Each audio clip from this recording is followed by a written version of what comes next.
Cooksey Mob, what's happening? How are we doing? Dude, what a race.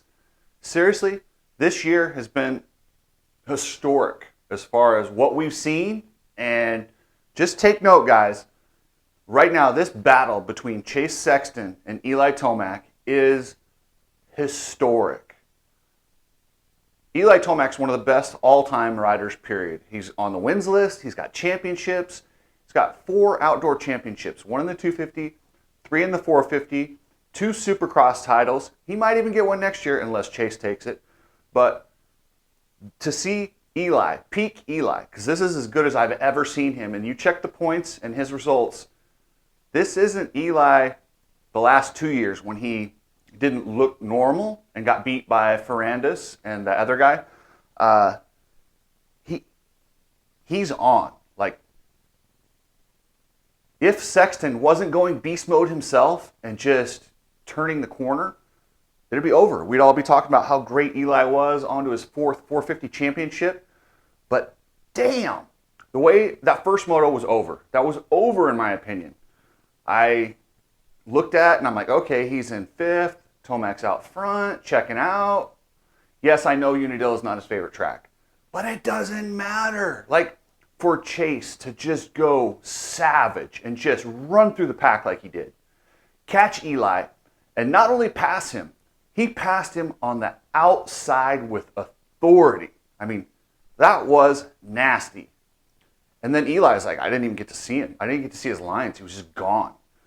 That's how fast Chase was going. So, just like Washougal, he caught, passed, and literally, so I watch a lot of UFC and fighting. There's a point in a fight when 2 guys are going at each other when one guy realizes, I can't beat this guy up. They call it breaking. It happens all the time. Sometimes a guy will break in a round and then kind of go back, regroup, and then come back and do good in the next round. But that's something that Tomac broke at Washougal and let him have it. That first moto, he broke. And then, he's just like, I don't even know what to do. Made some changes, came back, made another attempt, and Chase broke him again. That's 3 motos in a row that Chase has owned Eli Tomac. And I'm not talking Eli on a bad year, Eli having a freak moment where he fades back to 10th. I'm talking peak, badass, beast mode Eli is getting handled. And it's crazy. It literally is crazy. And if you want proof of that, just look how far they're ahead of 3rd place. 3rd place, 30 seconds back every moto. Nobody's even close to their level. It's ridiculous. And how late they take it into the moto, it's just completely savage. I mean, Jason Anderson has got to be frustrated because he's riding good. He's riding fast, and he's clearly the 3rd best guy. But the 3rd best guy is 30 seconds off every single moto. I mean, I don't know what else to say. Yeah, it's an interesting season. I'll tell you what, it's historic. I'm in the empire business. Everybody love everybody! You all know exactly who I am. Aaron Plessinger, he looked good. He got, for those of you that don't know, his dad had a serious injury. I guess they have a track. I don't know the details. Something to do with his hand. Maybe chopped half off. I don't know the details. But, yeah, so I was extra pulling for him. Ken Roxon on this track at Unadilla. This is his track. This is the one where I thought, even not feeling good, this is the track. And this track was hard-packed, nasty, a lot of big rocks, very European. So I thought for sure after I saw practice and Ken was the fastest, I'm like, you know what? I think he's going to win today. And you guys saw, if you watched my prediction show, I picked Ken, and then I picked Chase, and then I picked Eli. Just go ahead and take Roxon out of there, and I had it right. But I did not have it right. So Dungey fought his ass off, battling with Roxon. Looks pretty good. God, I really wanted to get a podium, but sorry, guys, I just don't see it happening. Once he got past Washougal, without that podium, I'll be shocked if he ends up there. The way those top 2 guys are riding, and Anderson in 3rd, it's gonna take a little luck if he gets on that podium. It's doubtful. But Dungey, never going to give up. He's going to give you everything he's got, every single moto. Dylan Ferrandis, it was really nice to see him back. He got fourth in that first moto, but he's not completely healthy. The second moto, it kind of got to him. I think he got seventh. Let's see. No, he went 10th. He went 4:10. So, yeah, Dylan Ferrandis. But, hey, dude, the guy's been out all season. To come back and do that, that was awesome. I was a little disappointed in Malcolm Stewart, but I'll be honest with you, I didn't expect anything more than that. Knowing how he kind of was gone fishing and then just decided to race at the last minute, I mean, what do you expect?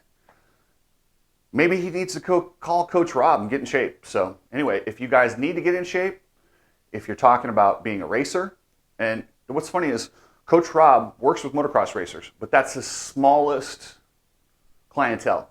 He works with people who just want to weight loss. He works with people that want to just get in shape. He works with triathletes. He works with runners. He works with cyclists.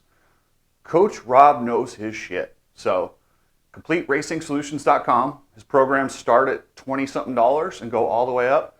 I mean, you can do a lot of different stuff in his programs. They got supplements. He's got advice. Coach will take the time to get you dialed in on a program that works for you. So CompleteRacingSolutions.com and check out, just jot in Cooksey. So thanks, guys. Appreciate that. And now on to the 250s.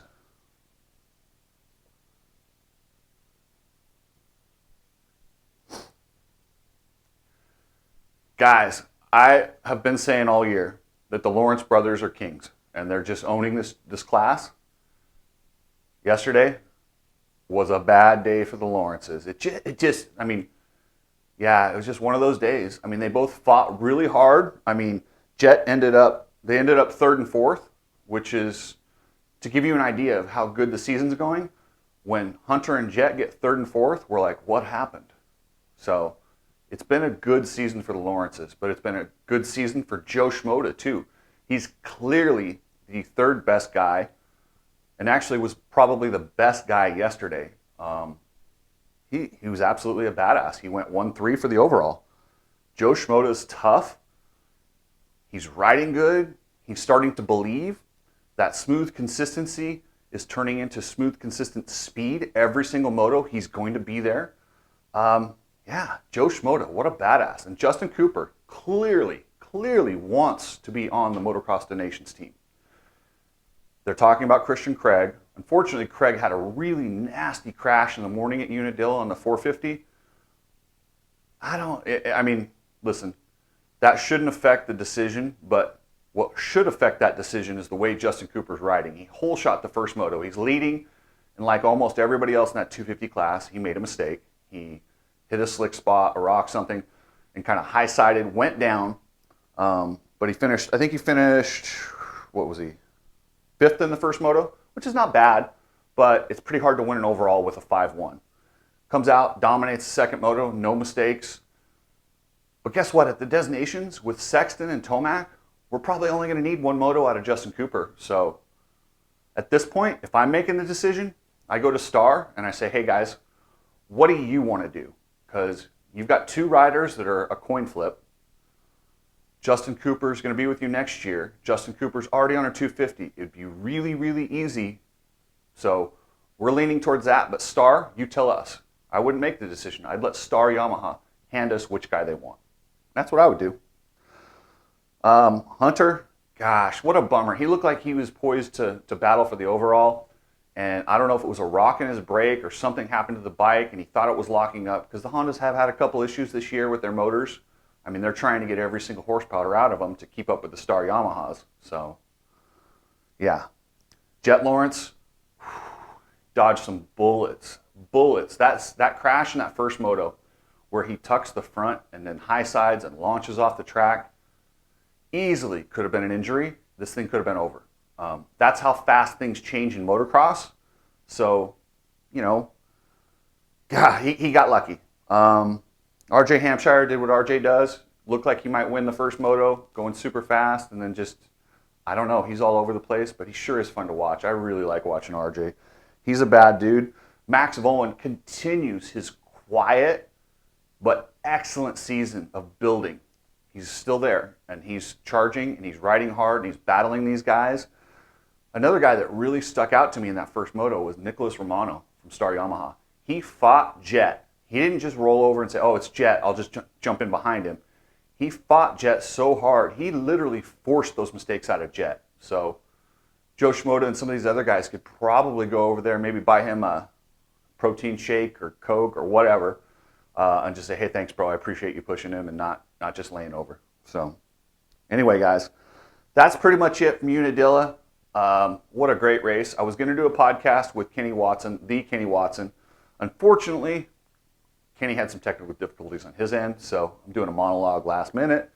But anyway, guys, yeah, I was going to ask Kenny a little bit about the Deegan claiming incident. Deegan was his rider when Kenny Watson was a mechanic for quite a while. He had some interesting thoughts on that whole situation. I'll get with Kenny and we'll revisit that, but I think we're all kind of tired of the Deegan claiming story. I will tell you guys, Hayden Deegan, say what you want about whatever happened with the claiming, say what you want about their attitudes. That kid can ride. He is an absolute savage on the bike. And if he can get his pro points by Ironman, if he finishes on the podium, I wouldn't be shocked. I'm picking him for top 5. And with a little bit of luck, that kid will be on the podium. He's generational talent. He's a Jet Lawrence. He's one of those guys. My question with him is, like I said, he's set for life with what they've done media-wise. Does he have to push himself? Does he have to dig deep? Does he have that fear like the Lawrences had?